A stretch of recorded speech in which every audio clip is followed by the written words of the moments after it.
It's so great to chat to you guys about music about this film because there's loads in it. Yes. It's really great, and it's kind of from the off. We hear music before we see anything. We've got kind of piano that's got a kind of slight sinister nature to it. So it sets you in a kind of like, I don't know, it's kind of like being guided to a table by maitre d' in a way, musically. It's wonderful. Makes you edgy before you even know it's happening. Right. Yeah, exactly. And then we have that brilliant shot of you by the window, just that pull in where you kind of like, I fucking hate people. And then boom, we're in with this, with Joey Badass. It's such great choices. Do you talk, because producing on this film as well, do you get in that conversation with Sam about music and about Sam is such a music head. Yeah, He I played on set. Yeah. Do you? Oh yeah. Because the thing is, typically I think a lot of filmmakers, and I used to do this too, they wouldn't score anything until after they edit the film, and they'd use temp score, and then they'd use that as a guide to the composer. But I just talked to my composer before we even started shooting, just like on the script stage, about the tone, and he just started writing pieces of music. Oh wow. And so I'd have score while we were shooting. And I remember that drone shot of the car going around the turnabout when they were going to the beach.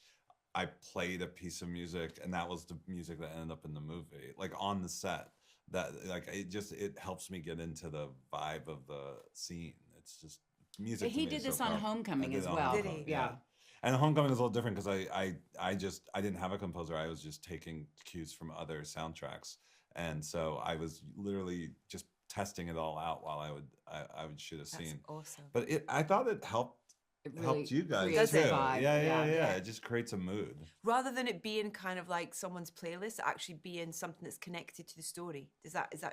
Well, because there's something about, I think we have really good, clear communication, but there's something about music that just really puts you in a particular space and also lets me know in a kind of tempo what Sam is looking for. Yeah.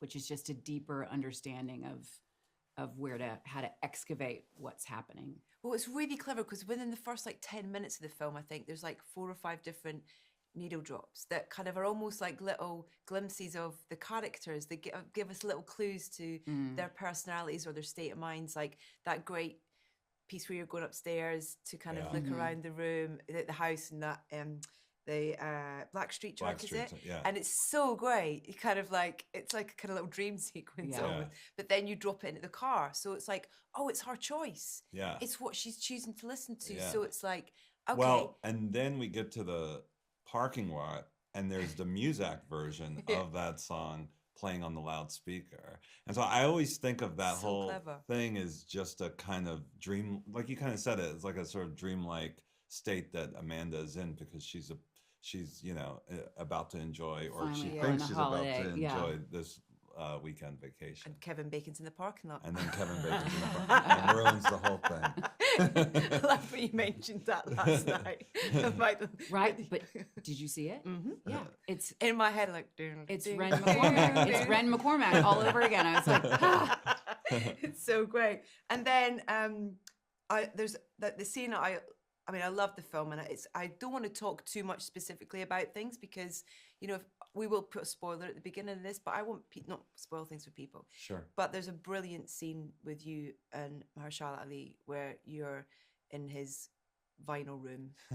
And God, that sounds really different. And just this fantastic collection of vinyl that's there, and it's like, oh, this is going to be good. And it's kind of really, that build up to that scene is fantastic anyway.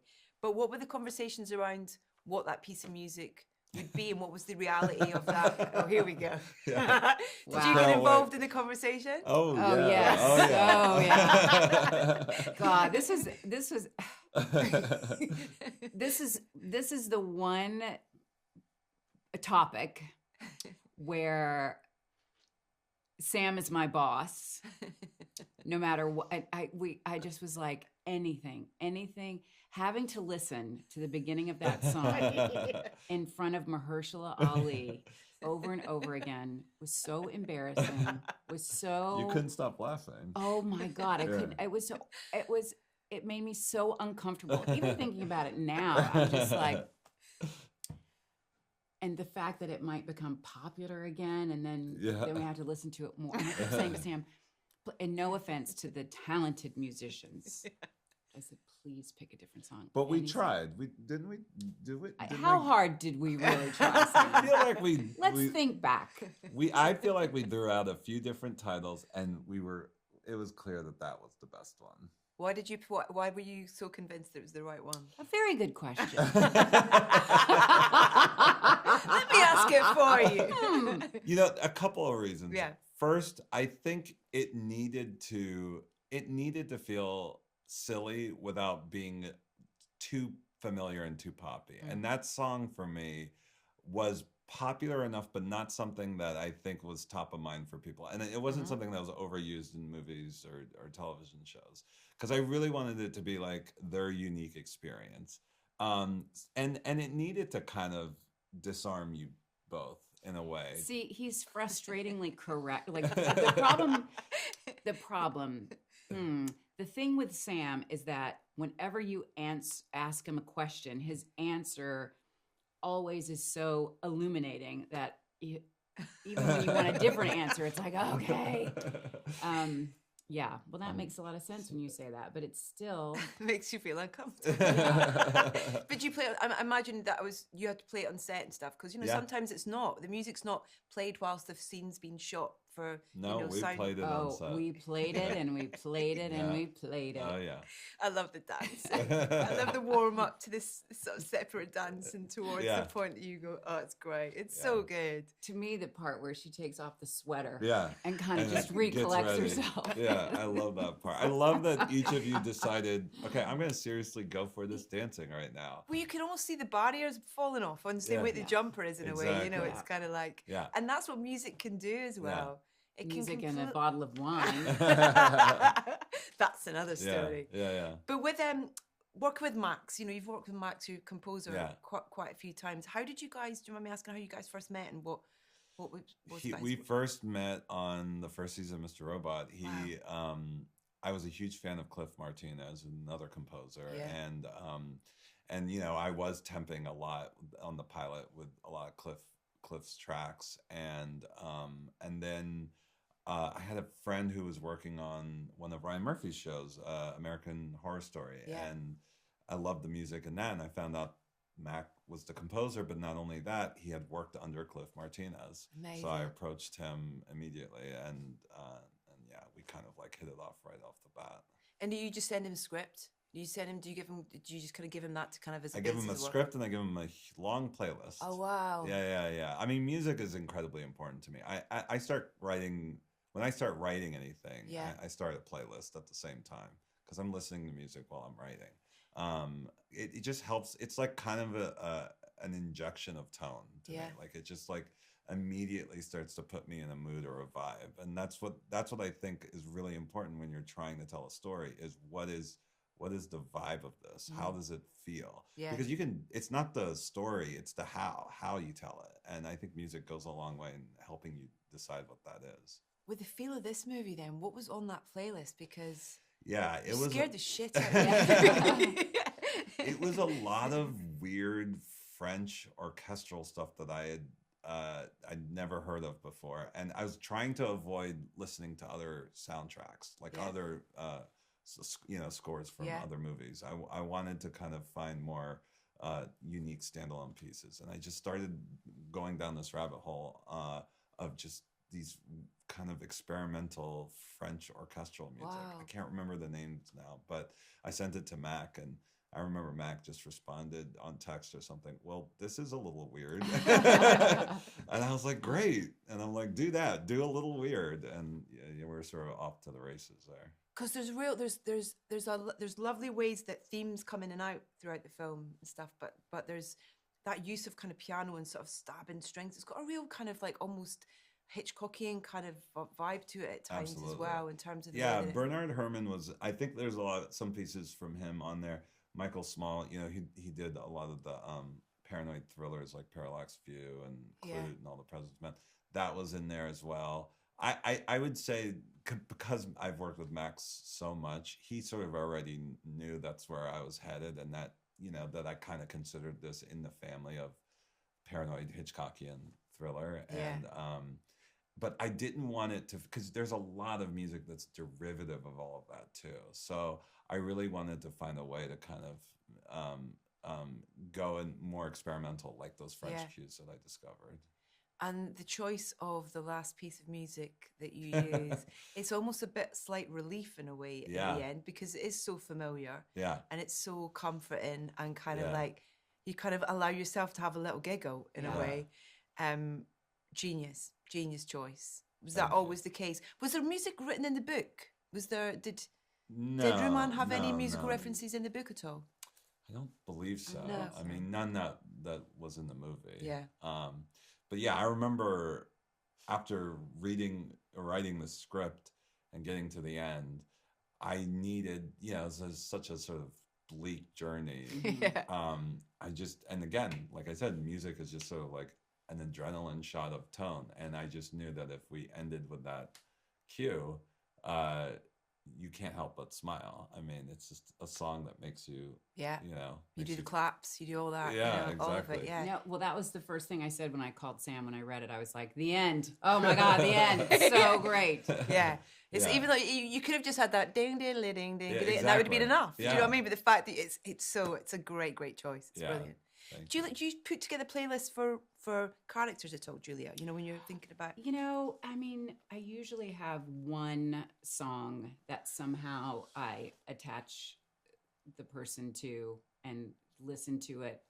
It almost becomes like a mantra that just is the thing that I listen to over and over and over again. Was there specific for this one then? I'm assuming it wasn't Next Too Close. Maybe it was. Maybe you double bluffing him. Gosh, what was it for Amanda? I'd have to think. This was a little bit ago. I don't remember you telling me. I don't remember telling you either. Yeah. But it's great because is this the hat trick of productions you've worked on? It is our hat trick. This is it. In terms of that, so is there a kind of, I don't know, is there an unspoken kind of language between you guys now? In terms of Sam, hire me for all the jobs you have, and I'll be ready. That's my unspoken language. I love that. I just love that, Sam. It's like just listening to you talk about the music, and Sam creates a universe that you inhabit with all these stories. I mean, Homecoming, it was the same way, where it was like Planet Homecoming. Like, it's just all there for the taking. Yeah. And, everything, just the way you open a door, the way, like, just everything. And so I love that. And his mind works, fortunately, compatibly with my mind, but in such a very different, unique way that is just so him. And it just inspires me greatly, and I get so excited whenever we're together. And there's just like a level of trust too at this point between us. I think we there is like a secondhand nature to the way we can talk, but I think that came from the fact that we can just trust each other, like and know that like we're watching out for each other, and we're trying to get the best out of each other. Yeah. It was so, when I was thinking about coming to chat to you today as well, the first thing that kind of rang through in my head was like all the iconic roles that you've played, that there is, you talk about having a tune, a piece of music for you to get into that character. For us as fans, there's so many pieces of music that are attached to so many of the characters you played from the outside as well, which is kind of such a lovely thing. I was interested to whether, with Sam, you're obviously really involved in the music that's been part of it, but has that always been the case in terms of you've known the music? Because there's been some lovely moments within, like I was thinking about the Van Morrison track, and things like that, where they're, they are within the scene and stuff and things like that, and whether you have, I don't know, moments of kind of attachment with those pieces of music still. Well, it's not always what's in the movie, right? So it is nice sometimes when, like, the Van Morrison, that was what we performed to. Yeah. And, it is, I have lucked out with like these really incredible pieces of music getting attached to me. Yeah. Which I have no business laying claim to the song Pretty Woman, but I get to But now. Kiss, or- but Kiss. Whenever I hear that, I think but you do you. We all, whenever we hear that song, we do you doing Kiss by Prince. when I It's couldn't kind of- sleep last night, Raspberry Beret. Couldn't get it out of my head. I was like, I love it, but you gotta stop. You gotta stop. I couldn't get it out of my head. But it's lovely for us that they're almost kind of like a musical moment that are connected to those characters that are kind of. But it is interesting as well, I think, for people to understand that it's not always the case that piece of music was played whilst you were doing it as well. Always the case. Yeah. But when you're singing a dance to do it, it clearly is.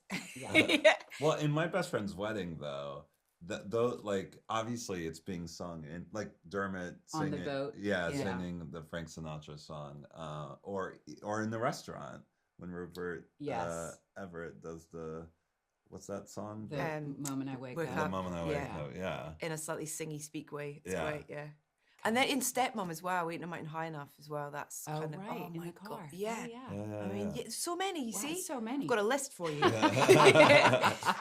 Just going back to Matt's quickly, because I wanted to, before we run out of time, the amount of music that's required for a film is very different to for a series. You know, and you guys working together on Mr. Robot. I mean, so many episodes to that. And in terms of, as a composer, it's a luxury to have the opportunity to create for a character and a story narrative over so much of a time. Do you like that side of things, that's the kind of how much there is an opportunity to dive into music? Yeah, I mean, we had a lot more time on this, a lot less music to create, and what that did afford us was we got to actually record a live orchestra. You know, we couldn't really do that in TV, just didn't have the time nor the money. So it was great to hear the sort of, you know, because we would do the first draft in like, you know, the digital version, and then to see a live orchestra kind of bring this whole other dimension to it, because it doesn't it's all the same notes, but it feels so different. Absolutely. It feels not much more GarageBand. alive. Yeah, exactly. Exactly. And I would say that for me was like, it's like a kid in a candy shop. Just your face, just Oh, the way yeah. it's amazing. Yeah. Where did you record? We recorded somewhere in Burbank. I don't remember, but I showed up, and I remember it was just a ton. It's like I don't know, maybe 100. It's your orchestra. I know, and I don't think anybody knew who I was. Like I was trying to get in, and they were, you know, and they were. Excuse me, sir. Do you have a pass? Do you have an instrument? Yeah, they didn't see I wasn't carrying a violin, so they were like, "Who is this guy?" And but I loved that. I loved just being a fly on the wall. I just got to sit in the room next to. There was a conductor. I mean, the whole thing. It was one of my favorite parts of making the movie. Was that day. Do you know that Dermot Mulroney he's a great. He plays a lot of different instruments, but he's a fantastic cellist, and he plays in an orchestra for movie soundtracks. No I had way. no idea. Yeah, he should have been on our soundtrack. I know. Wow. You should have told me this. Wow. That's amazing. Yeah. Do either of you play instruments? Zero. I'm taking piano. Are you? Yeah.